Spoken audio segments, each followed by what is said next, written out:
Entravamo nel reparto di rianimazione per 5 minuti, solo per vedere mia mamma. Mia mamma, praticamente, era morta. Non era presente, non ci ascoltava.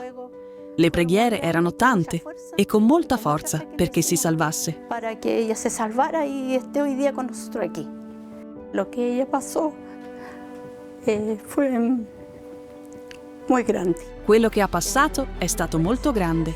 Ha sofferto molto, molto. Rendiamo grazie a Dio e alla Beata Vincenza Maria Poloni. Vicenta Maria Poloni. Rendiamo grazie a Dio perché mia mamma sta bene, è qui con noi e ringrazio molto tutti. Muchas gracias a todos.